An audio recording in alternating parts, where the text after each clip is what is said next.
yo me arrodillo para conversar con Él, porque solamente Él es quien entiende mi clamor.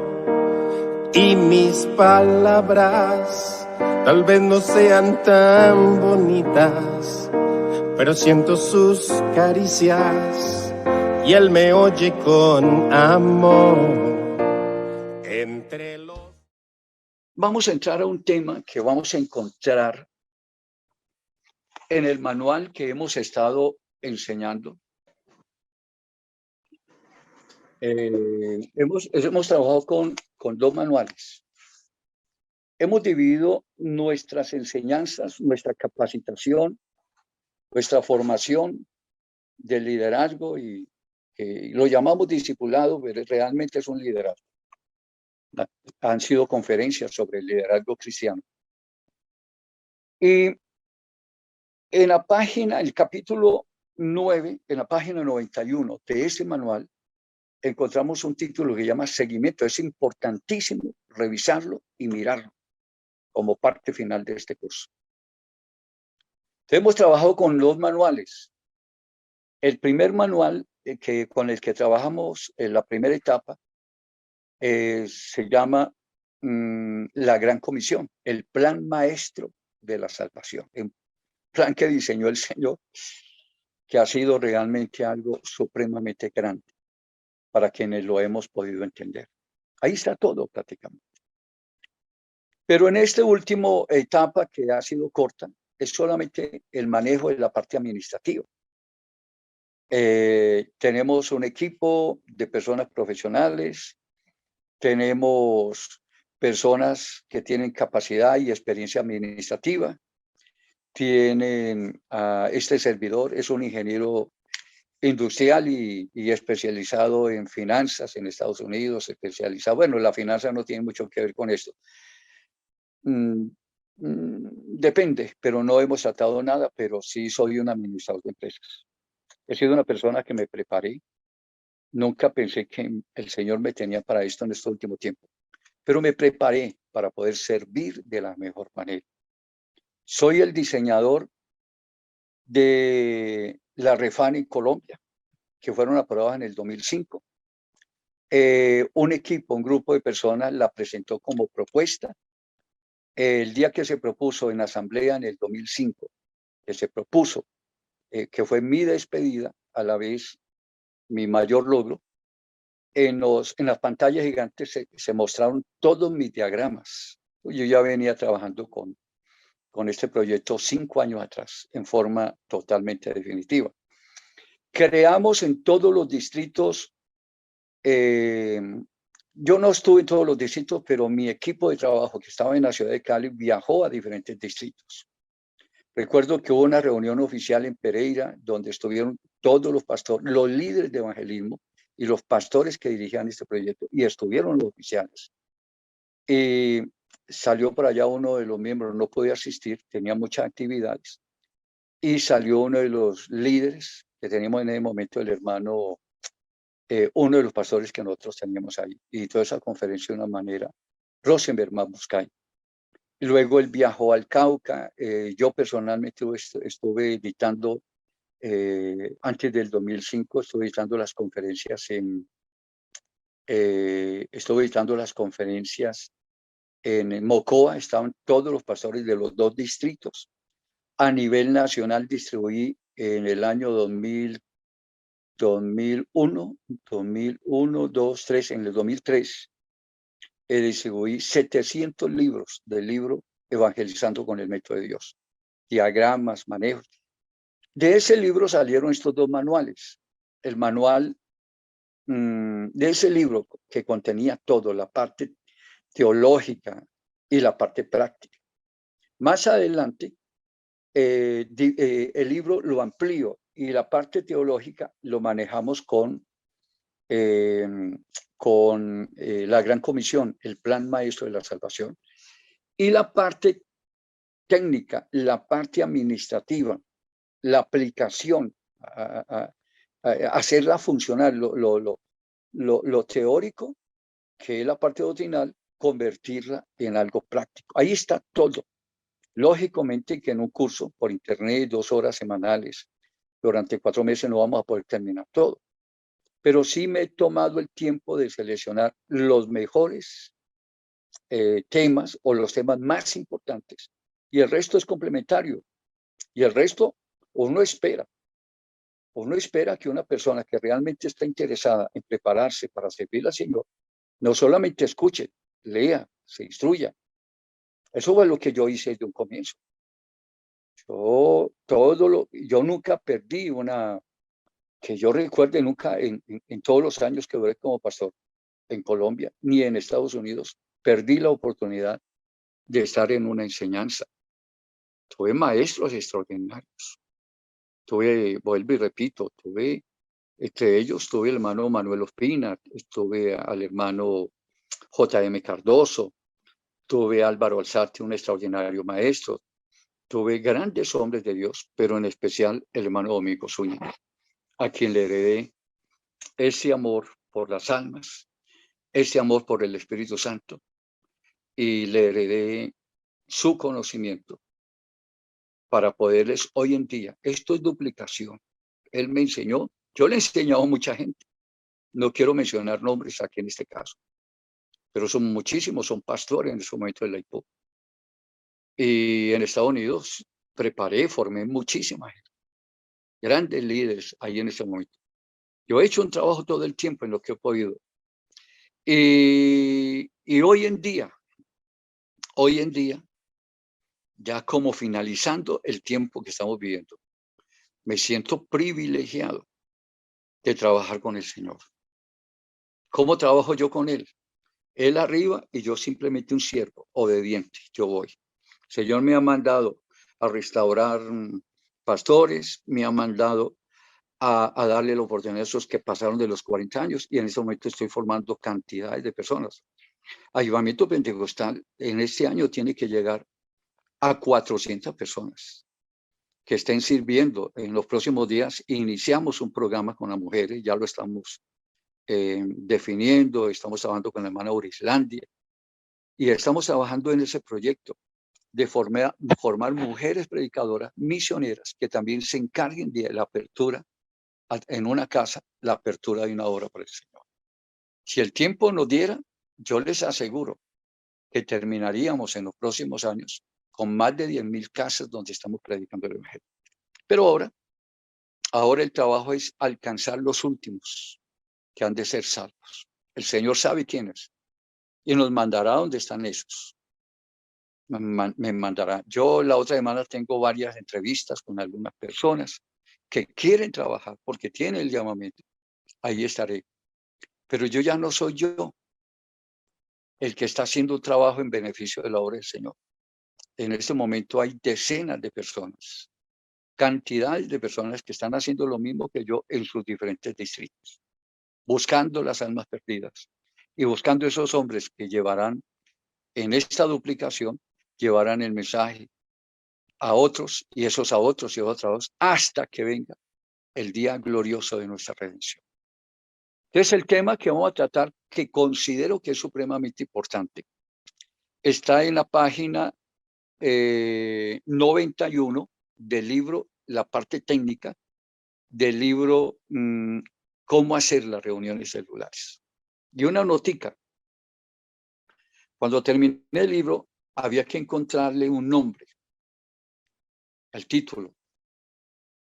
Y yo busqué nombres bonitos, sofisticados, de altura.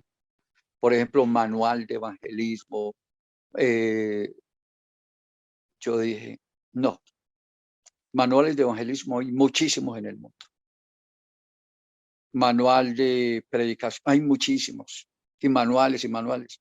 No, seamos concretos, que la persona cuando escuche ese nombre diga, ese es el que lo necesita. Y entonces, por eso quedó manual, no quedó como manual, quedó cómo hacer las reuniones celulares.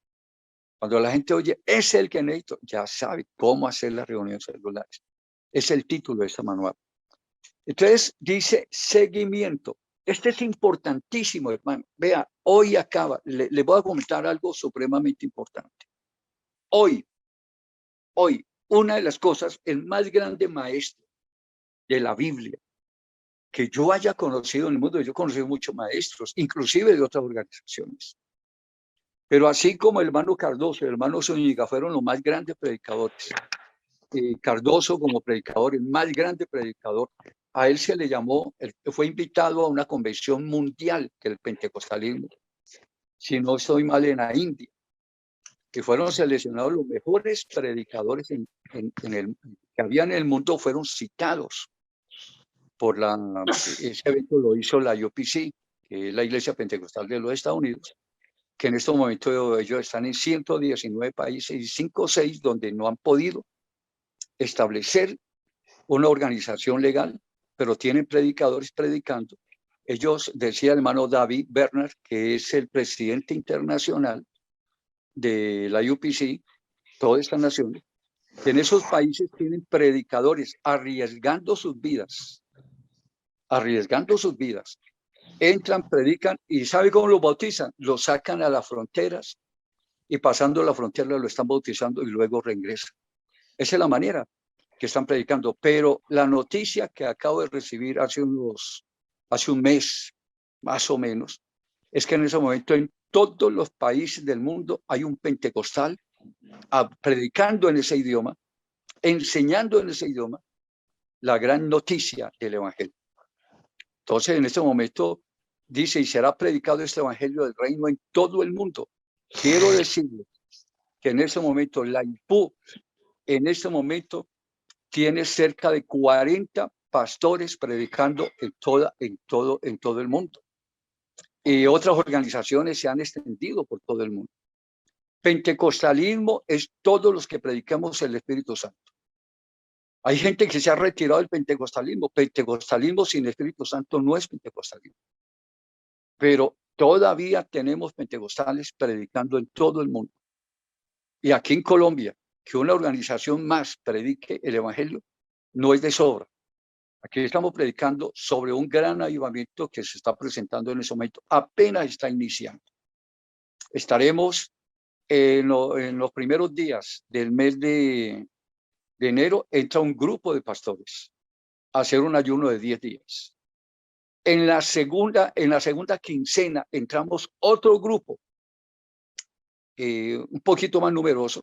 Vamos a hacer otro ayuno de 10 días. Para febrero otros van a entrar. Vamos a esperar al Señor en avivamiento. Y el que no sienta, simplemente no participe en nuestros programas y esté ahí. Y si tiene una iglesia, manéjela, llévela por el camino del Señor. Pero nunca se olvide que Joel, que profetizó sobre el Espíritu Santo antes de decir, y será derramado el Espíritu Santo sobre toda carne, y vuestros hijos y vuestras hijas, vuestros siervos, vuestros ancianos. Todo lo que la Biblia dice de ese pentecostalismo, antes de decirlo, antes de declararlo, antes de que esto se hiciera real, les voy a comentar qué dijo él. Antes de que dijera, y será derramado el Espíritu Santo sobre toda carne, voy a conectar el celular para que se me cargue, que se me vaya descargando. Dijo, buscad a Dios con ayuno, lloro y lamento. Ayuno, lloro y lamento. El verdadero avivamiento comienza con eso, para que lo tengan. El Señor les habló a los discípulos sobre ser llenos del Espíritu Santo. En el momento en que les dijo que debían ir por todo el mundo y predicar el evangelio a toda criatura. Lucas lo dijo de la siguiente manera. No se vayan, les dijo el Señor. Después de darle la orden, no se vayan de Jerusalén. Les advirtió, lo hizo notorio, lo resaltó. No se vayan. Una orden. No se vayan de Jerusalén hasta que no sean investidos del poder del Espíritu Santo. Gran comisión, sin el Espíritu Santo no vale. Ese no es el verdadero evangelio. Y fuera de eso, Lucas en el capítulo 1, cuando ya escribe la historia de este gran avivamiento después de Pentecostés, él lo vuelve y lo reafirma, comenzando en el primer capítulo, versículo 8, que fue lo que sucedió el día de Pentecostés. Dice, y recibiréis poder. Predicar el evangelio sin poder. Predicar palabras bonitas que entretengan. Mire, el poder se necesita en la palabra. Usted predique y la gente entra en el arrepentimiento, porque es que su palabra es una punta de lanza que penetra el alma, pero si solamente la gente escucha palabras, no hay conversión. Acuerde que el Espíritu Santo es el que convence al mundo de pecado. Te puede hablar muy bonito y ser un poeta y tener las mejores expresiones de este mundo y ser un catedrático con las mejores enseñanzas, pero si esa palabra no tiene poder, no vale nada. Cuando fui a vosotros, dijo Pablo, no fui con excelencia de palabras humanas. Fui con demostraciones de poder, con señales. Ese es el verdadero evangelio.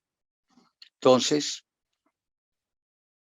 una de las cosas que es bueno tenerla en cuenta ya para la parte ya final en las enseñanzas. Estoy mencionando todo esto porque debemos recordarlas, siempre recordarlas, todo el tiempo recordarlas. Un pastor ayunó 3 días sin tomar agua. No lo voy a mencionar en ese momento, después lo mencionaré. 3 días sin tomar ni agua. Y hizo una extraordinaria liberación. Y se tiró a una campaña donde han sucedido cosas extraordinarias. Aquí con el Espíritu Santo podemos todo. Y tendremos la protección de él y el respaldo para lo que tengamos que hacer. Entonces, uno de los puntos que hay que tener en cuenta se encuentra en el capítulo 91, capítulo 9, página 91, y se llama seguimiento. Ahora retomo lo que leí del hermano, y lo anoté, es una máxima. El hermano Eliseo Duarte, así como estos grandes predicadores, fueron los más grandes predicadores del Espíritu Santo que ha tenido el pentecostalismo en Colombia, porque hay varias organizaciones que predican el pentecostalismo. El hermano Eliseo es el más grande maestro, y del cual muchísimo le aprendí. Para mí fue un maestro del cual le aprendí demasiado, y fue un maestro en especial sobre el Espíritu Santo. Él al final sale y se le acusa, se le endilga de falsa doctrina. Más adelante dirán que yo tengo falsa doctrina, porque predico sobre el Espíritu Santo. Ya se está enseñando que no se debe hablar en lenguas en los cultos, porque eso es desorden. Pero el día de Pentecostés hubo el mayor desorden de la historia. El día de Pentecostés no solamente un desorden, hubo un estruendo.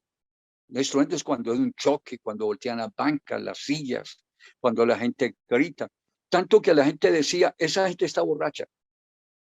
Es que cuando se une lo humano, que somos nosotros, como con lo espiritual, eso es un choque impresionante. Uno como ser humano, que somos polvo, con todas las debilidades del mundo.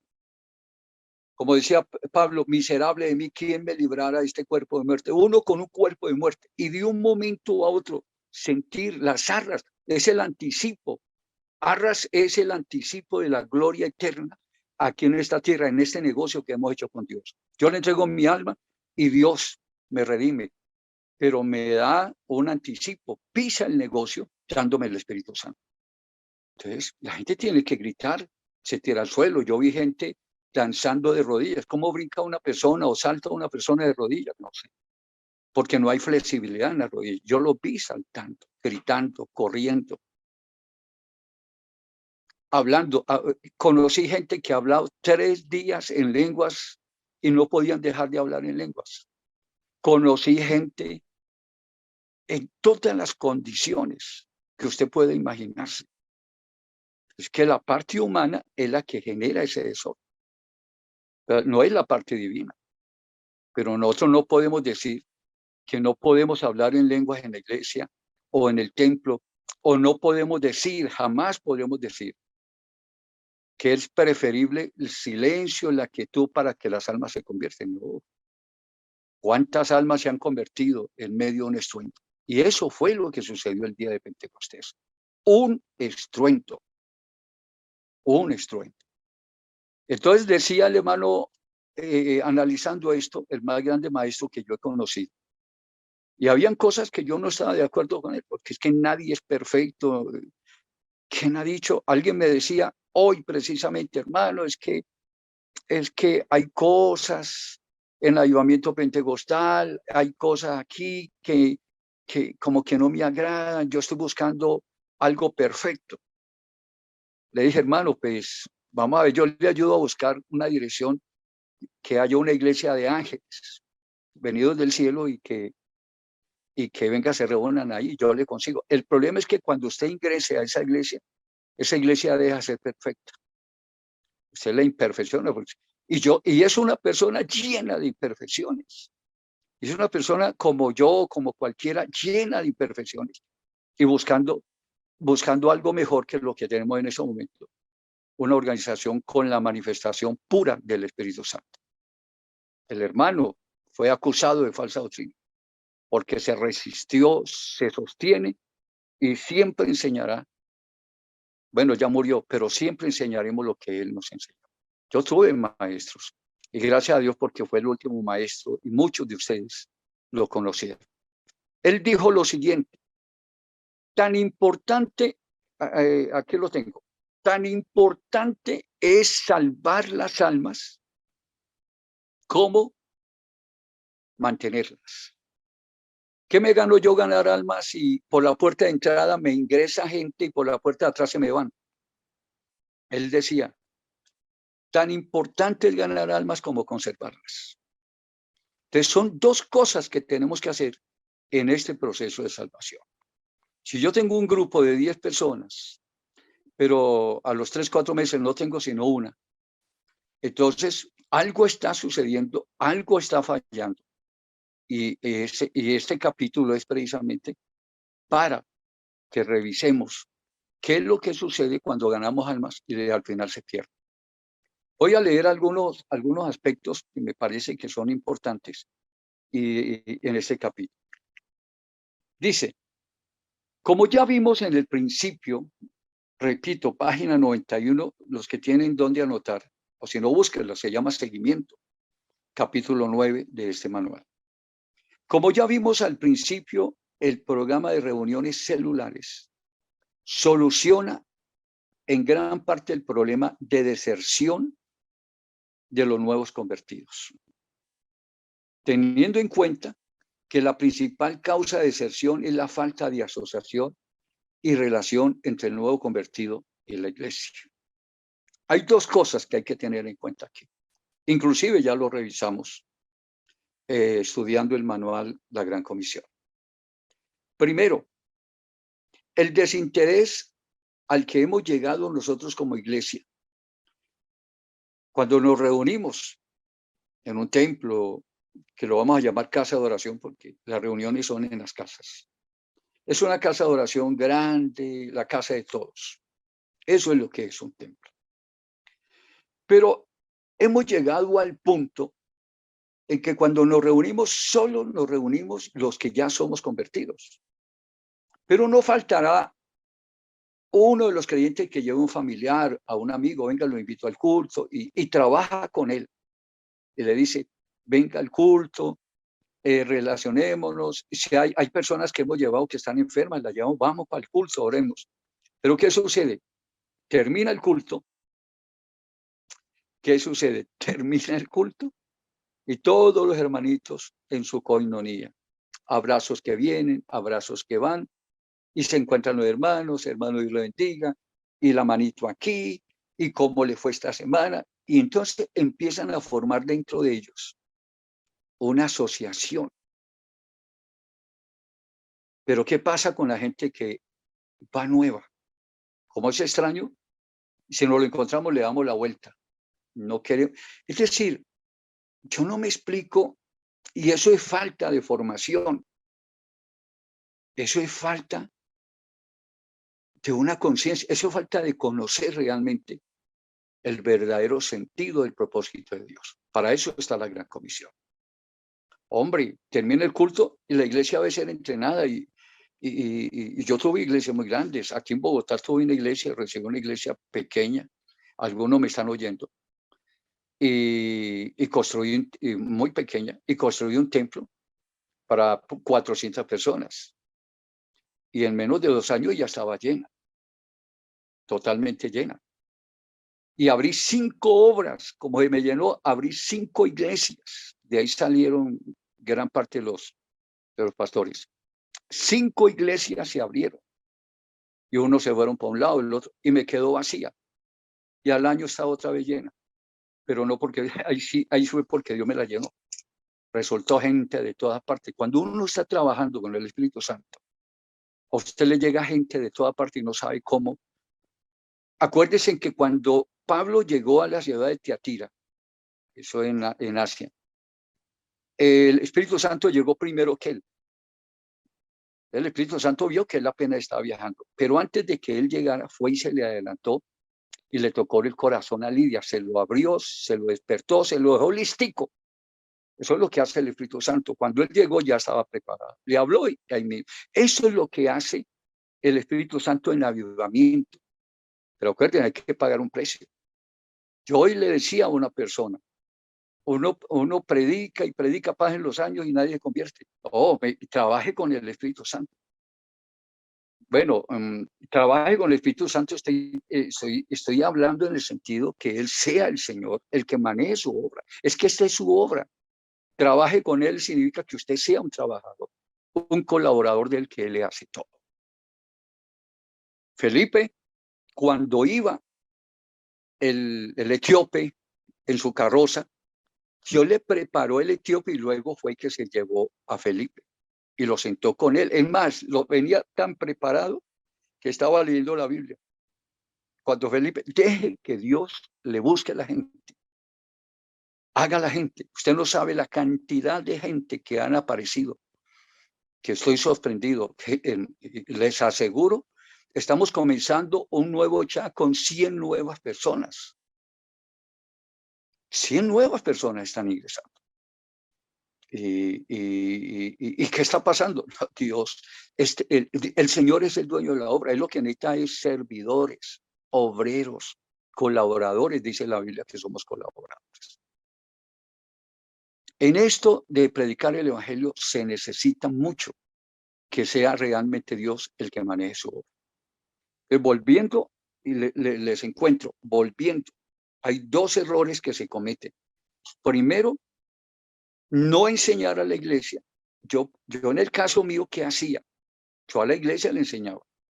Primero, saludemos la gente inconversa que nos visita. Primero, atendamos.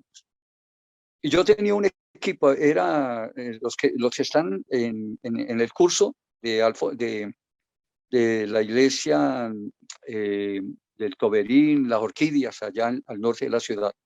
Lo saben, que ahí se hacía una señorita extraordinaria que Dios nos dio, una jovencita. Se sentaba con su libreta y toda persona que entraba se le tomaba los datos. Salíamos a evangelizar, para nosotros era más importante tener una agenda que inclusive ir a predicar. ¿Cuántas veces predica uno y la gente quiere oír? Y no, creemos que nuestro trabajo es predicar, pero no discipular. Para discipular yo tengo que tener los datos de esa persona, dónde vive, por lo menos su teléfono. Entonces termina el culto y toda esa gente invitada es ignorada, abandonada. Y nosotros nos refugiamos entre los creyentes como si fuera un club social. Claro, la iglesia se convierte en un club social. La iglesia debe ser el receptáculo de todas aquellas personas que vienen al Señor y que tenemos que atenderlas. Es más, tenemos que hacer las discípulos. Eso no se puede hacer. Y a eso se refería el hermano Eliseo Duarte. Tan importante es ganar las almas como conservarlas. Ahí lo anoté hoy. Y está muy bonito. Es una tarjetica hermosísima. Y abajo, Eliseo Duarte. Entonces, en ese sentido, tenemos que tener en cuenta ese punto. Y en segundo lugar, otra de las cuestiones de deserción, ¿por qué la gente deserta? La gente inconversa llega, se siente, inclusive se sienten incómodos. Es como si ellos no fueran parte. No, ellos son la razón más importante. Si en un culto le llega a uno, yo ¿cuántas veces, pastores, yo tenía un tema ya listo para predicar y veía que entraban 3, 4, 5 personas nuevas? Cambiaba el texto. Para mí es importante la iglesia y es importante enseñarle. Entonces, a veces yo le enseñaba a la iglesia y terminaba los últimos 15 minutos con un mensaje evangélico. Yo hacía las dos cosas. Entonces, son ideas que le estoy dando. Y otra razón de la deserción es cuando usted bautiza y amontona. Usted bautiza y amontona. Cuando lo correcto es bautizar y discipular. Usted coge a una persona, la bautiza e inmediatamente comienza. No la mande a madurarse que 3 años, 4 años, porque se pudre. Esa gente se pudre, se cae y vuelve al mundo de donde salió. O esa gente se le va a ir tarde o temprano, se le va a ir a buscar. Tiene un llamamiento. El llamamiento es algo desesperante. Es algo que no se puede controlar. Es una angustia, es una ansiedad de día y de noche. Hay gente que clama por las almas y dice, dame almas o me muero. Hay gente en un estado de ansiedad 24 horas. Yo he conocido ese tipo de personas. El hermano Domingo Zúñiga era uno de esos. En un estado de ansiedad por las almas. Pero si a mí no me tienen en cuenta en una iglesia, yo me voy, me largo y busco una iglesia donde nunca lo hice porque no tuve necesidad. Yo mismo me ponía los cargos. Un día no fue el viejito que manejaba la portería de la iglesia. Yo volteé y la portería sola y me levanté, jovencito, 18 años más o menos. Como no me tenían en cuenta en la iglesia, me fui, me hice en la portería. Empezar a atender a la gente, bienvenido. Y a los que más atendía yo eran yo no sé, de 18 años yo tenía claro eso. Las almas son importantes, pero a los hermanos y las almas con mayor expresión. Y un día llegó un jovencito y se hizo una puerta. Mi pastor tocaba con la organeta, él tocaba, un acordeón, tocaba con el acordeón y él estaba ahí y él dice que estaba bailando al son de la música, pero yo me le acerqué a ese joven, le hablé, le dije unas pocas palabras. Él se asustó y se fue, porque no sabía, él pensaba que yo era otro curioso que estaba parado en la puerta. Y él se fue, y a los pocos días regresó, y entró un sábado, escuchó la palabra, no me vio porque yo no era el portero oficial de la iglesia, pero entró. Yo le dije, bienvenido, esta es su casa, entre por favor, y no entró en el momento. Se sintió como que cuestionado, que él dice que estaba, yo no lo vi bailando, pero él dice que estaba bailando al son de la música. Como uno de muchacho comete errores y todas cuestiones, en forma de burla, en forma de lo que sea. Él se fue y regresó. Ya cuando él se convirtió al Señor me dijo, hermano, lo que usted me dijo no se me salió de mi mente. Comía y con eso en la cabeza, dormía, joven, bienvenido, entre. Se acostaba a medianoche, a todo instante, no aguanté y me vine. Claro, yo era un joven que me encerraba hasta 15 días de oración y ayuno. Entonces, por eso cuando yo les digo, quieren tener éxito en su ministerio, quieren caminar al lado del Señor, háganle, busquen al Señor. Y a mí nadie me mandó a ayunar. Yo mismo me ponía los ayunos, yo mismo me ponía los cargos en la iglesia. Yo me iba a evangelizar barrios y a veces regresaba con 4 o 5 personas. Ese desespero por salvar las almas. Pero hay un detalle que hay que tener en cuenta en todo esto. ¿Qué hace la iglesia por mantener esa gente que uno se gana? Ese es uno de los problemas que siempre hemos tenido. Entonces amontonamos la gente que llega y la gente empieza a sentir la necesidad de hacer algo por la causa del Señor. La gente se va. Y si hay otras iglesias, en Cartago, donde me convertí, no había más iglesias. Ni modo de decir que me voy para otro lado. Me tocó yo mismo. Al final el pastor se dio cuenta que era lo que yo hacía.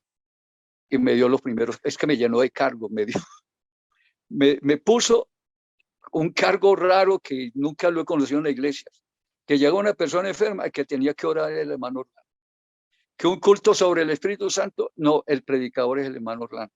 El predicador de toda la célula, en ese tiempo no era célula, era cultos a domicilio. Aquí un día, al otro día en otra parte, al otro día, y a los 3, 4 meses volvían y repetían. Eso es diferente a las reuniones de las casas, que es una reunión semanal en cada lugar. Luego me pusieron director de escuela dominical, todo al mismo tiempo.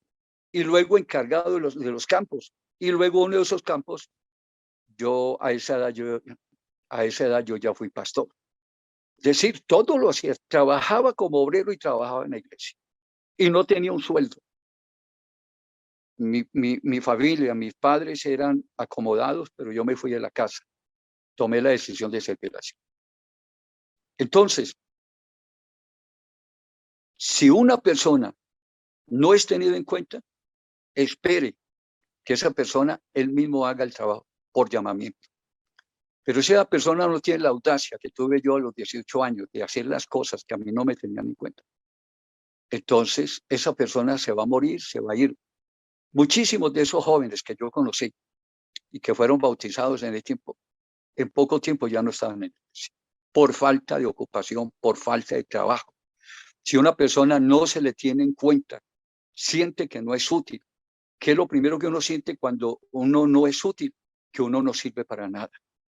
Entonces uno tiende a irse. Cuando lo correcto es toda persona que llegue, no la amontone.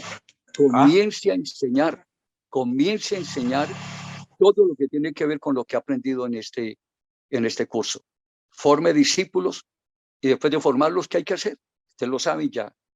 Envíelos a hacer lo mismo con otros para que formen a otros y luego los envíen y así sucesivamente. Ese es el trabajo. 2 cosas suceden para la pérdida de la gente que se convierte. Primero, que desatención. Somos desatentos.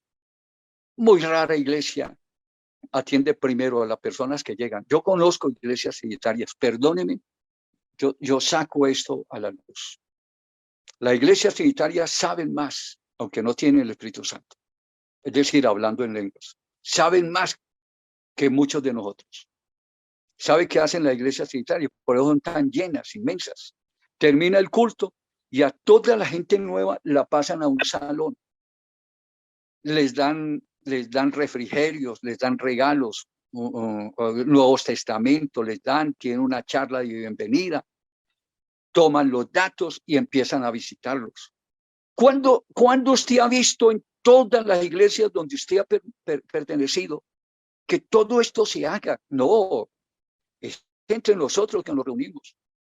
Por eso hay iglesias que tienen 2,000, 3,000, 4,000, 5,000. Aquí en Bogotá las hay. Pero es que ellos saben más que nosotros de esto, de la Gran Comisión. Ahora sigo con un punto que me parece supremamente importante que lo tengan en cuenta. Un ejemplo claro, esto es hermosísimo lo que les voy a leer.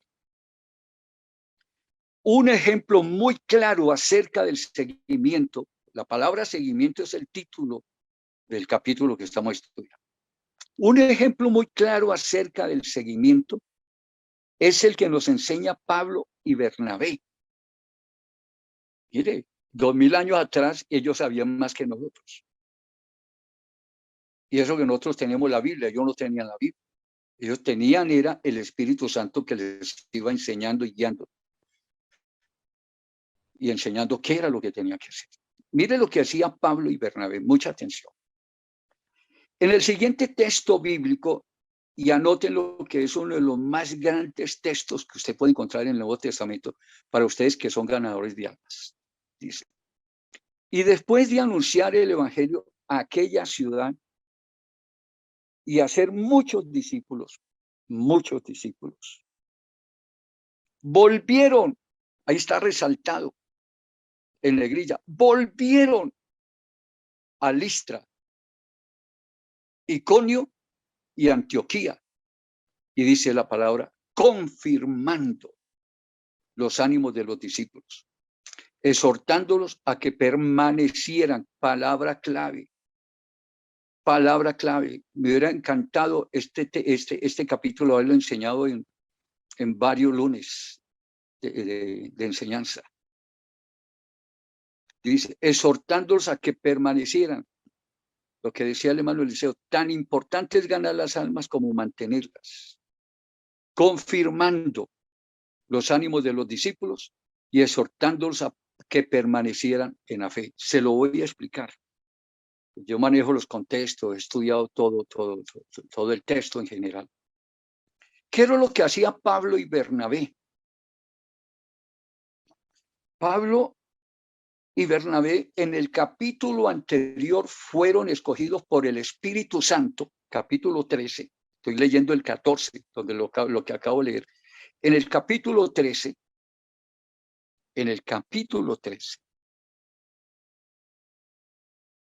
dice, estando los ancianos reunidos en ayuno, dice la Biblia, el Espíritu Santo les habló diciendo, apartadme, mire que estaban en ayuno, esto se mueve, es con el Espíritu Santo. ¿Y sabe cuál es el dulcecito que más le gusta al Espíritu Santo? El ayuno. Miren, les voy a explicar, esto es supremamente importante, yo voy a hablar mucho sobre el ayuno. Mire, escuchen lo que le voy a decir. Muchos no han entendido por qué Jesús ayunó 40 días y 40 noches. Inclusive, les parece extraño y raro que Jesús, siendo Dios, haya tenido que ayunar. ¿Cierto? Es incongruente, no hay un sentido que usted pueda entender por qué Jesús tiene que ayunar si Él es Dios. Lo que pasa es que en Jesús habían dos naturalezas. Jesús era verdadero hombre.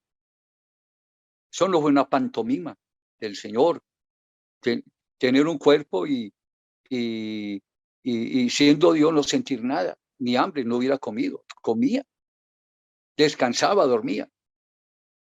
Lo que pasa es que Jesús, en Jesús habían dos naturalezas. Jesús era verdadero hombre y era verdadero Dios. El problema es que el verdadero Dios estaba dentro de un cuerpo humano, porque no tenemos a un sumo sacerdote que no pueda compadecerse a nuestras debilidades, sino a uno que fue tentado a todos conforme a nuestra semejanza. Eso significa que esa parte humana era semejante a la nuestra. Que nos herimos, que nos tropezamos, que nos caímos y sentimos dolor.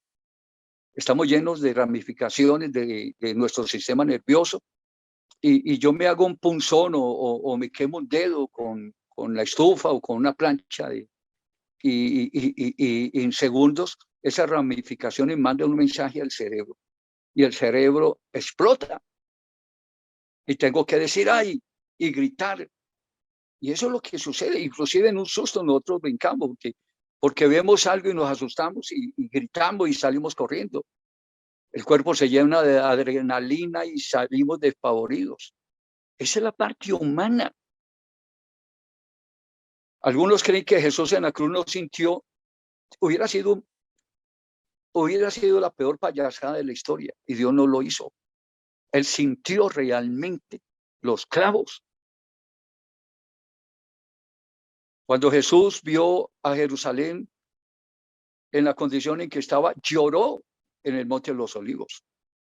Cuando vio la muerte de Lázaro, lloró frente a su tumba. Tenía los mismos sentimientos y emociones que tenemos nosotros, pero sin pecado. Acuérdense de eso. Jesús era verdadero hombre, pero también era verdadero Dios. Entonces, ¿por qué ayunó Jesús? Él ayunó no como Dios, ayunó como verdadero hombre. Tenía que colocar su carne tenía que ponerla muy por debajo, de tal manera que el espíritu, su espíritu, estuviera siempre actuando. Cuando salió a predicar, claro, echó fuera demonios, hizo de todo, pero su carne siempre la mantuvo. Yo enseñé hace 8 días que hay una lucha entre la carne y nuestro espíritu. El Espíritu de Jesús era Dios, pero nosotros tenemos un espíritu que tuvimos el día de nuestra creación y sopló, el soplo del Omnipotente llegó a nuestras narices y nos convertimos en almas vivientes. Nuestro espíritu unido a nuestra carne es lo que conforma el alma. Por eso lo que nos vamos de este mundo a encontrarnos con el Señor es el alma, no es el espíritu ni el cuerpo. Son las dos cosas unidas. Ok. Jesús ayunó. Cuando nosotros ayunamos, ¿qué es lo que sucede? Cogemos la carne que siempre está mandando. Es una generala de nuestra vida. Impulsados, arrastrados por todos por todas sus inclinaciones. Pasiones desordenadas, inclinaciones por las cosas hacia el mundo, manejados por doquier por todo lo que nosotros como humanos somos. Cuando decimos humano estamos refiriendo a nuestra carne. Pero cuando colocamos la carne en régimen, no le damos almuerzo al mediodía, uno a la 1 o 2 de la tarde siente la angustia, pero la carne baja, el espíritu sube y se encuentra con el Espíritu Santo y forman una poderosa unión, una poderosa alianza, que es la que nosotros manejamos cuando estamos predicando este evangelio. Permanezcamos siempre en esa condición. Cuando sintamos que la carne se nos está subiendo un poquito, volvamos a ayunar. Por estos hombres todo el tiempo ayunaban. Eso estaban haciendo los ancianos en Antioquía. Estaban ayunando. No tenían bandejas llenas de comida.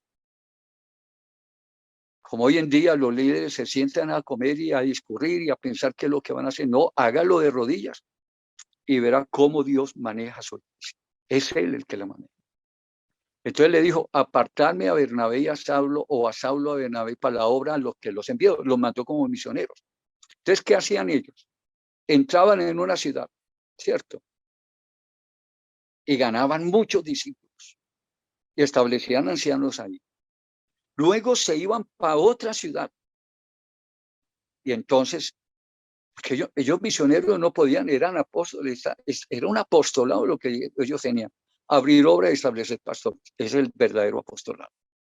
Luego se iban para otra y hacían lo mismo, establecían, y luego para otra, y luego para otra. Pero mire lo que dice ese texto que muy poco se mira, del capítulo 14, que en la medida que ellos avanzaban, se devolvían. Ellos creaban obra aquí y no avanzaban a abrir otra. Ellos avanzaban hasta 2 o 3 obras, pero luego se devolvían a la una, luego a la otra y luego a la otra. Y dice, a confirmar a los creyentes, a decirles que permanecieran en la fe, a instarles, a insistirles que lo que habían recibido no lo abandonaran. ¿Qué hacemos nosotros? Bautizamos 3, 4, 5, 10 y los amontonamos y nos olvidamos de ellos. Nos vamos a buscar otros 5, 10 y los bautizamos y los amontonamos y nos olvidamos de ellos. Y ni siquiera tenemos claro que esa gente va saliendo. Entran por la puerta principal, por la puerta delantera y van saliendo por la puerta de atrás. No, señor, ese no es el orden. El verdadero discipulado es no abandonar a esa gente.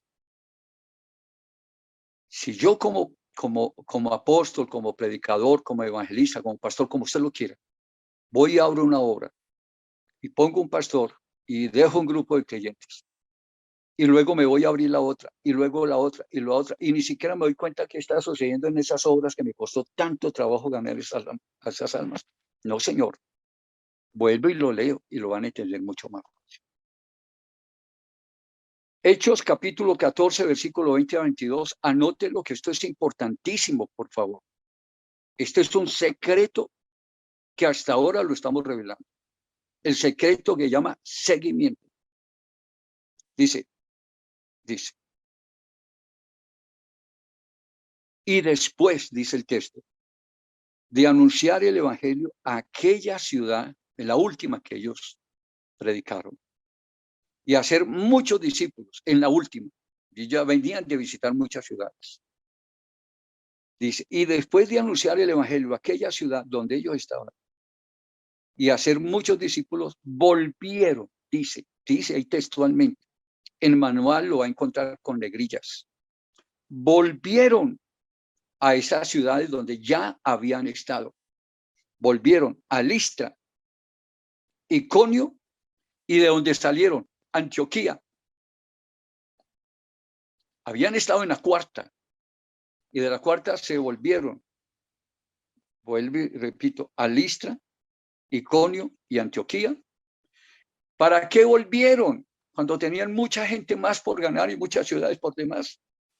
Lo que decía el hermano Eliseo. Lo mismo de importante, tan importante es ganar las almas como conservarlas. Ellos regresaron porque estaban pendientes de que ellos no se desviaran, de que no hubiera llegado un lobo rapaz, que no hubiera entrado una nueva doctrina, que el pastor se hubiera muerto. Ellos no tenían internet para saber qué estaba pasando. Ellos tenían que regresar por sí mismos. Yo hoy en día, yo llamo al uno, al otro, me cuentan. Pues yo no tenía internet. El único internet que ellos tenían era devolverse. O un teléfono. Pastor, ¿cómo está? ¿Cómo le está yendo? ¿Qué? No, señor. Tenían que devolverse. Hoy hay mucha más facilidad de hacer un segmento. Ellos se devolvieron y dice, volvieron a Listra, Iconio y Antioquía, confirmando los ánimos de los discípulos, exhortándolos a que permanecieran a la fe. Hechos 14, 29.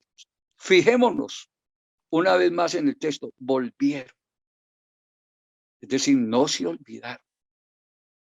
Qué hermoso esto. A Listra, para confirmar los ánimos de los discípulos. Nótese que mientras iban a otros lugares para ser nuevos discípulos, regresaban a donde ya habían estado estableciendo discípulos. Y regresaban para confirmar la fe de ellos. Volver y confirmar es sencillamente seguimiento.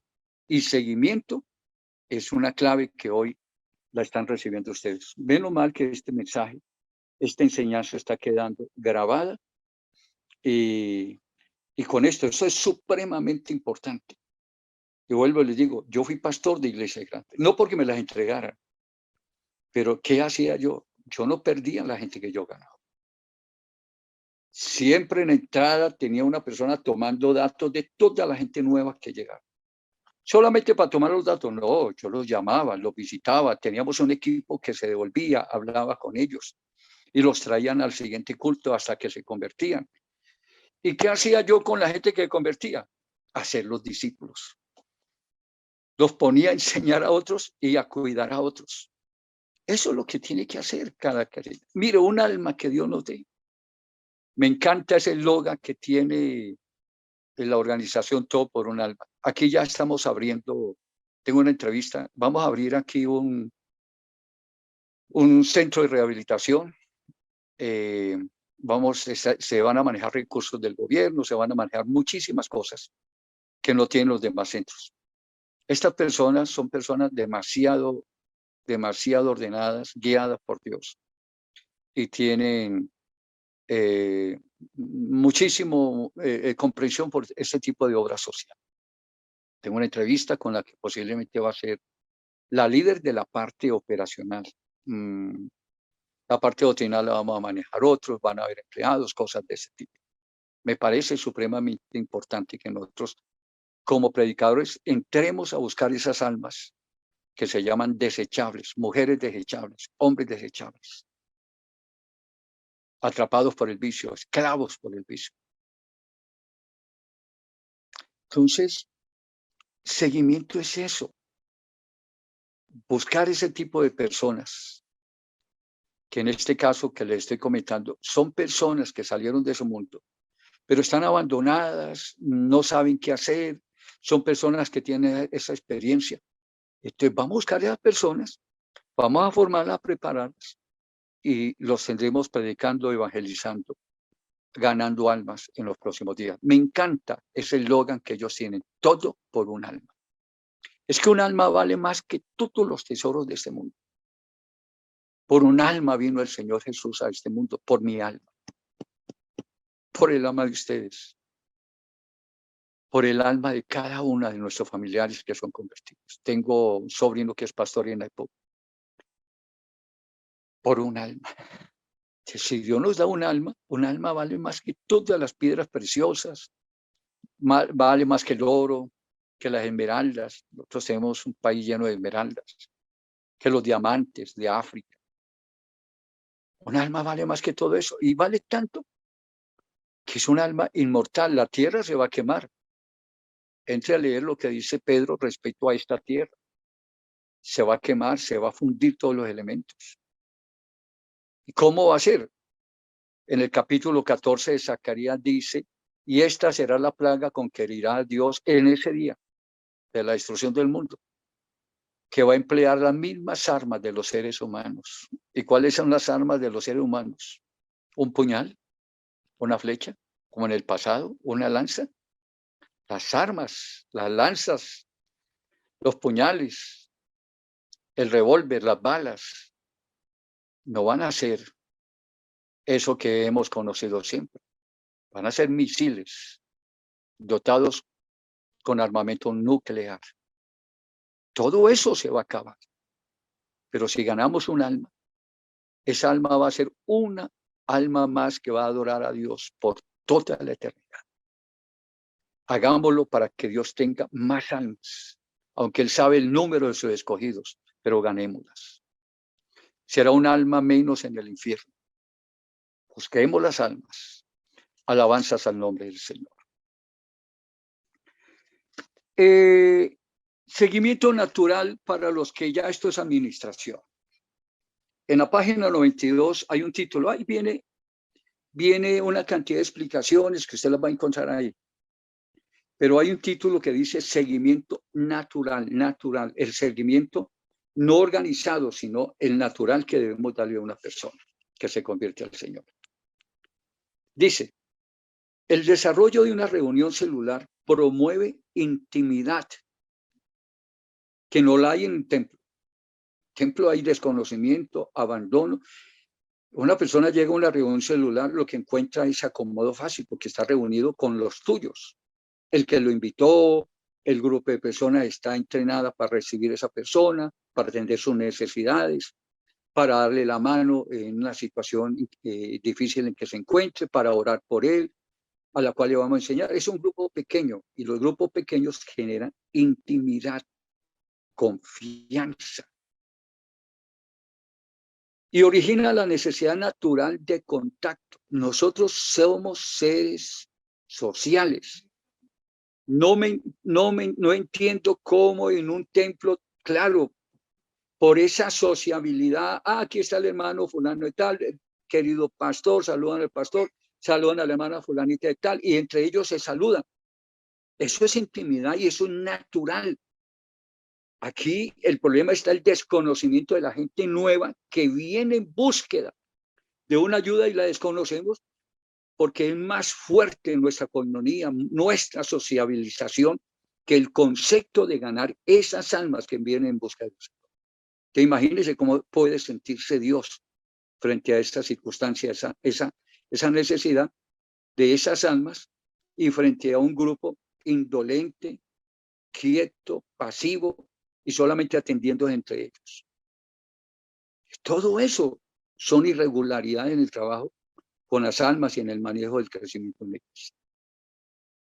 Si alguien falta a una reunión celular, se produce un gran vacío. En un grupo grande nadie sabe quién va, quién llegó, quién hizo falta.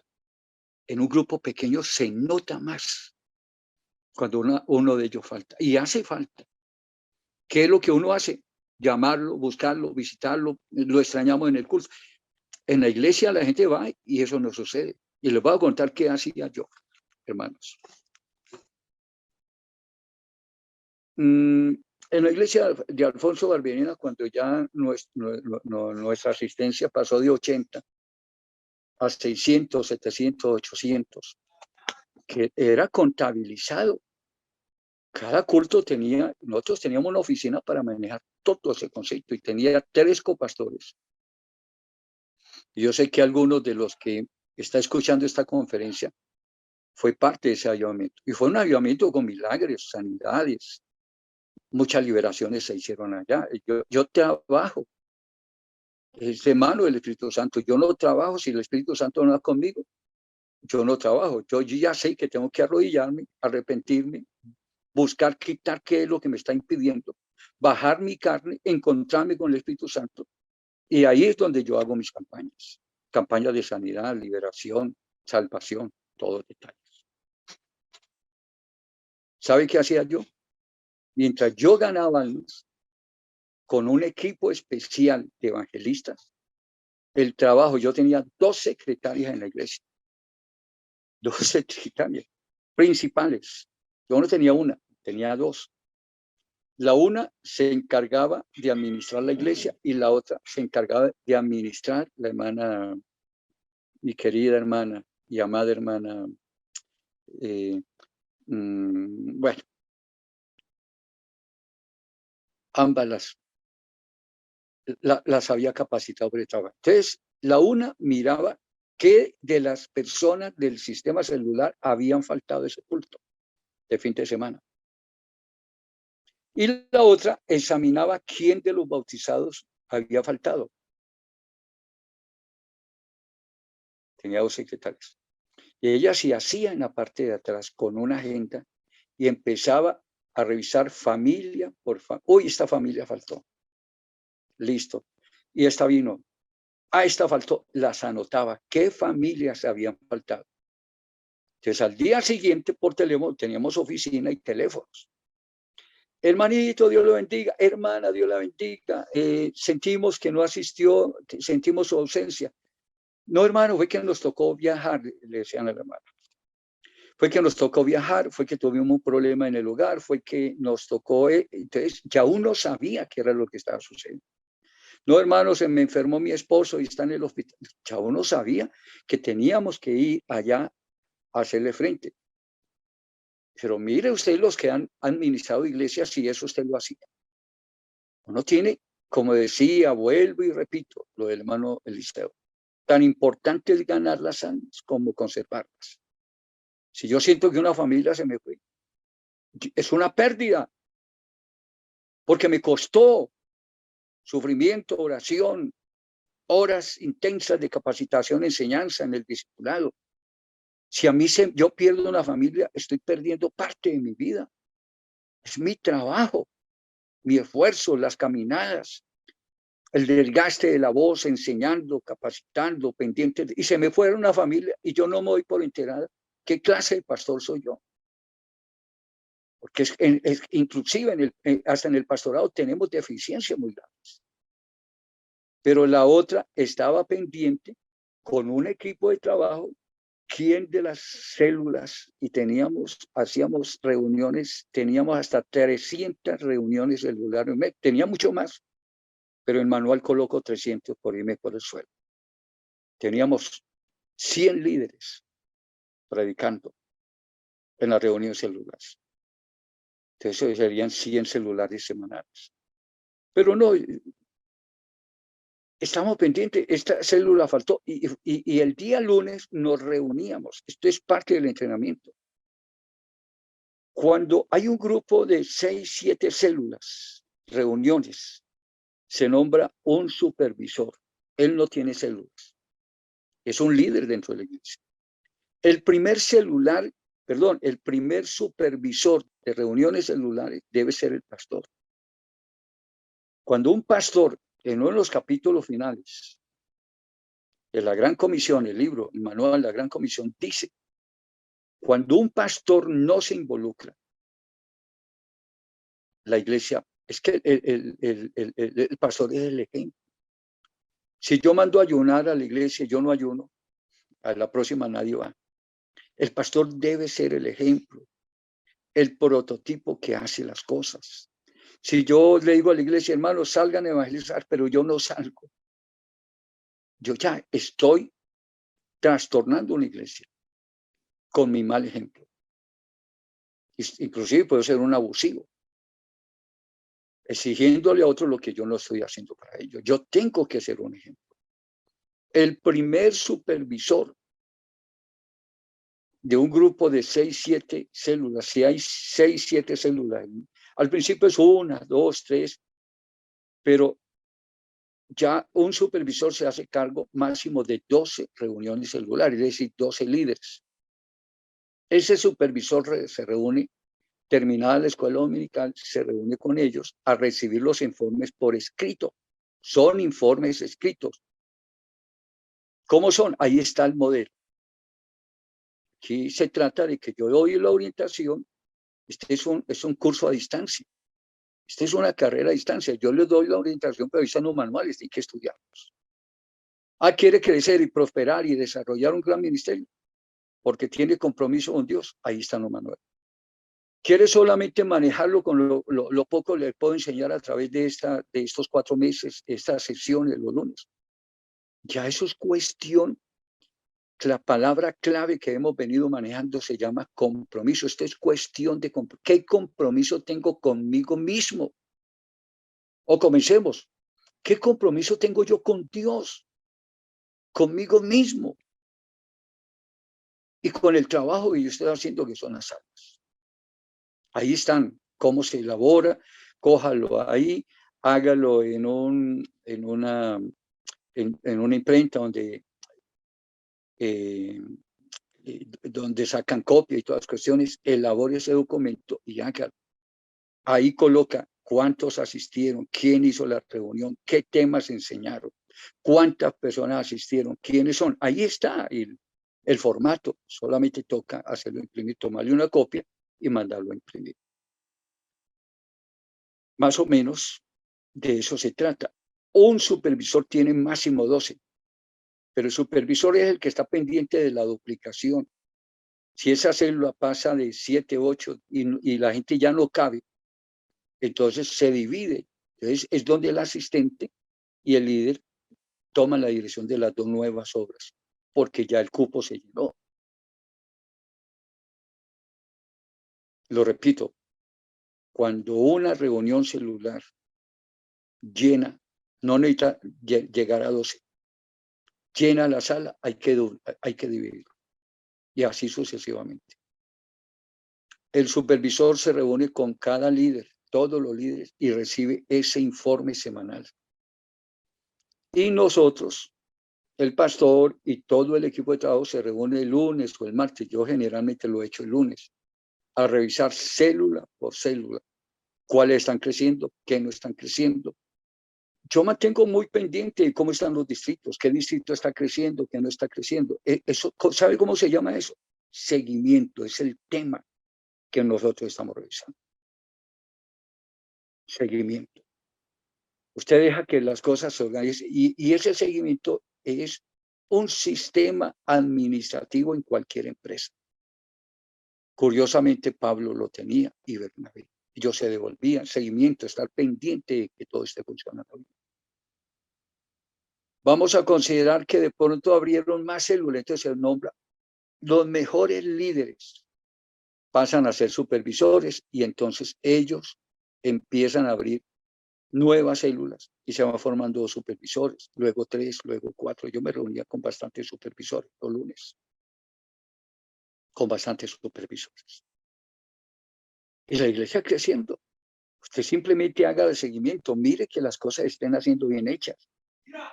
Revise que las cosas que usted diseñó dentro de su presupuesto, dentro de su proyecto, dentro del plan, dentro de sus objetivos, se estén cumpliendo. Si una célula no está funcionando, si una célula permanece siempre igual, el supervisor tiene que ir y ayudar. Entonces se une con el líder y el asistente y el supervisor no tiene células. Lo dejo claro. Supervisor es un líder que no tiene células. Sus células son las 12 células que manejan sus 12 líderes con sus 12 auxiliares. Él no tiene. En ese análisis, eso es seguimiento, en ese análisis que se hace semanal de cada reunión celular, usted examina si esa célula está creciendo, si es una célula cancerígena, es decir, en lugar de crecer, la gente se va retirando. Inmediatamente el supervisor tiene que ir, el supervisor debe ser entrenado y yo nunca tuve que ir a mí, yo los entrené de tal manera que ellos tenían que ir a revisar qué estaba sucediendo. Podía ser que no tenían interés y el líder quería meterle el evangelio a la fuerza y eso no es así. La Biblia dice, el Señor enseña qué hay que hacer con una célula que no se encuentra. El Señor lo dijo. Cuando entre en la casa, toca, si no recibiere. ¿Por qué tengo yo que echarle las perlas a los cerdos, a metérselas a la fuerza a personas que no quieren? ¿Entendido? Si hay una célula que no se está multiplicando, entramos a revisar por qué. Puede ser el manejo del líder, la administración del líder, puede ser incompetencia del líder. Entonces, el líder necesita ser formado. Y resulta que no son las personas. Pero vamos a considerar que las personas que no quieren, que hermano, es lo que pasa es que él viene, y en la investigación que uno hace con la familia, él viene y él insiste. Una vez alguien me dijo, eso fue en Estados Unidos, hermano, y terminaba el evento, terminaba la charla a eso de la medianoche. Y ellos empezaron a bostezar, como mostrarle al hermanito que ya era hora de irse. Y él insistiendo en que se convirtiera. Una célula no haga eso. No utilice los baños sin pedir permiso. No se meta en la cocina a servir café. Pida un café o pida un vaso de agua. Usted es un invitado en esa casa. Los amos, los dueños de esa casa. Son ellos. Nosotros somos los invitados. A veces una célula falla hasta por imprudencia nuestra, porque no sabemos realmente actuar frente a estas personas. Una célula falla porque si es una hora, 15 minutos de adoración, oración, alabanza y 45 minutos de enseñanza. Una hora, no pase de una hora. Si la persona le dice, hermano, quédese un ratico más, que el tema está muy bueno, es diferente. Como cuando Pablo predicó hasta medianoche y le cayó tico y se le mató. Estaba enseñando y era ya la madrugada y se le cayó un muchacho que le quedó dormido. No sea que se le mate uno por ahí o se le quede dormido. Hágalo en la medida que la persona, usted vea que quiera una reunión. Hay gente que desde que convierte y empiezan a hacerle reunión son felices y ellos no quieren que usted se vaya. Pero usted también tiene que llegar temprano a la casa. Sea medido, sea prudente. Una hora es suficiente.